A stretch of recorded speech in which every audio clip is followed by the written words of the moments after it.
So what did we learn from FSU versus LSU last night? Let's get into it. First and foremost, with the crazy opening week of college football that we had and all the wild games that we have seen, this might have topped them all. I mean, from the fumbled punt recoveries to the drop touchdown, like this game was absolutely wild. Real quick before we really break down this game, be sure to leave this video a like and also comment down below what game do you guys want me to break down next. Now let's get into it. So first and foremost, this game was dictated by one thing and one thing only, and that was Florida State and LSU's defensive linemen. The entire game, they were constantly collapsing the pocket around both quarterbacks.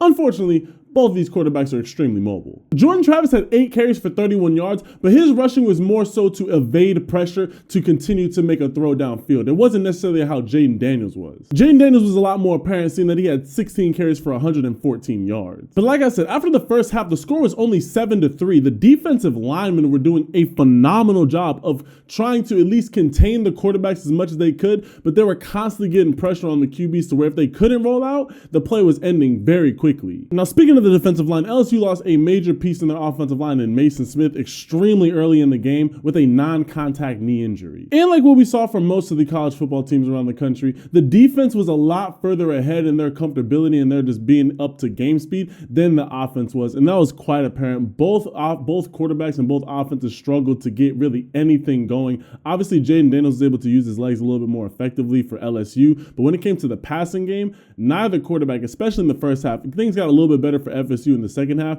but in the first half, neither team could move the ball running it or passing it. And speaking of the passing game, Florida State fans, I would actually be very optimistic. Jordan Travis did a really good job of showing poise, especially in the second half once he got more comfortable and they were starting to get the ball out of his hands a little bit quicker. He did a great job of consistently getting the ball out of his hands, even with pressure, scrambling around the pocket, not getting flustered. He stepped up into the pocket a lot of times, and he was finding his weapons. The primary of which being Ontario Wilson, who had 7 catches for 102 yards and 2 touchdowns. Now, moving over to LSU's offense, this is where I think LSU is actually having the biggest issue. Hands down, LSU's best player is Kayshon Boutte, and he looked like he did not want to be on the field at all. He went about a quarter and a half before catching his first pass, and there were a lot of sets where he wasn't even on the field, and it showed that he did not want to be there after he was not made a primary weapon in that offense. I mean, you can consistently see him half running routes. I mean, he dropped the touchdown pass, and then he had a touchdown pass literally hit him square in the chest. If he had a double-digit number,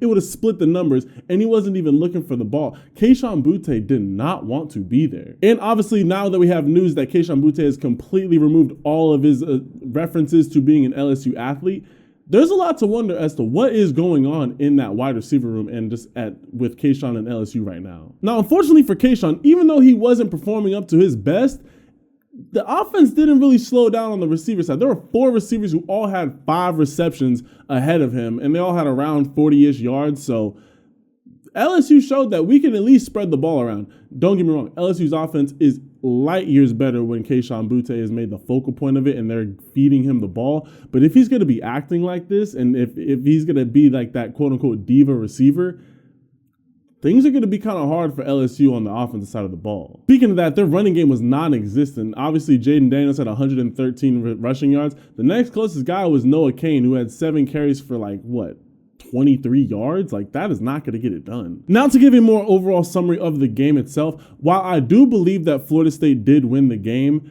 LSU definitely gave them a lot of opportunities throughout the game. I mean, LSU missed a field goal in the first quarter that would have made the game 7-6. And then, obviously, the 2 muffed punt returns.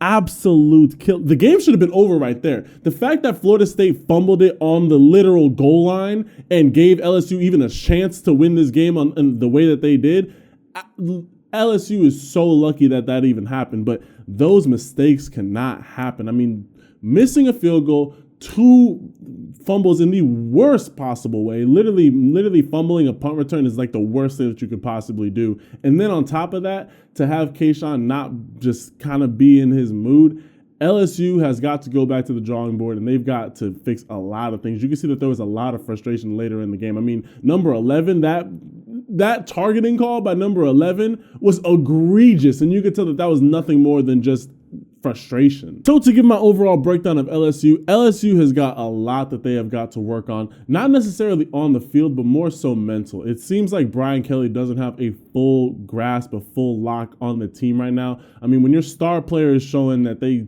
don't want to be there and they're just kind of half putting in effort, when you got defensive players who are making blatant targeting calls, like literally just their emotions are getting out of control. As a coach, you need to be able to control that. The fact that like Brian Kelly, I know it's his first game there at LSU. He's got a lot to continue to work on. I will say a shining light is that LSU's defensive line was extremely dominant the entire game. They were constantly forcing Jordan Travis to have to make a play. Unfortunately, he was making those plays. So if LSU is able to continue to get after the quarterback the way that they were, they're definitely going to have a lot of promise.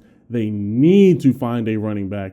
You cannot have your top running back who's not your quarterback going for less than 30 yards. Like you need a more effective running game. And then Kayshon Boutte, you got to get a part of the program, my guy. Like if he is at the helm and he's the spearhead of that LSU wide receiver core, with what we saw from the rest of LSU's receiver core, they have a lot of talent there. But Kayshon needs to be the guy who is spearheading that, so that when he's hot, other people are going to start getting open, and then the ball will be more evenly spread around. So very, very, very tough loss for LSU. I wouldn't write this. Obviously, it's week one, but like I would keep my head up. I would stay optimistic. Brian Kelly needs to get a little bit more control of the team as itself.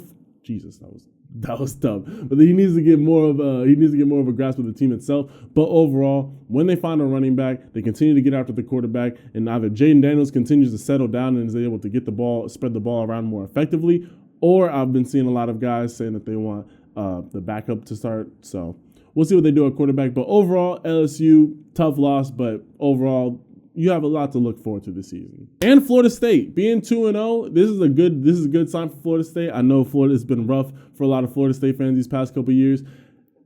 I don't like the fact that you almost gave the game away on the back end. I know that you had to play extreme prevent, which gave Jaden Daniels, that put him in the position to at least bring the game back to a one-score game. So I don't really blame y'all for that. But you have to be able to move the ball more effectively on the ground. You cannot, both teams, but it goes back to what I was saying. Both defensive lines were doing a great job of just pressuring on either side. So the run games were going to be a little bit tough. Jordan Travis, if he continues to progress and the wide receivers continue to settle in, I mean, over half of your guys' receivers are transfers this year, so they're still learning the playbook. They're still getting comfortable in the offense.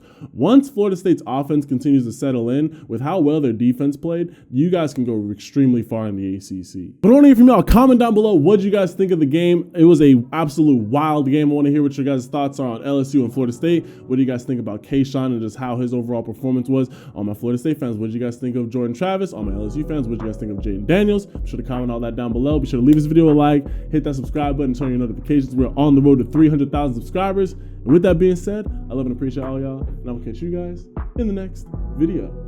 Ciao.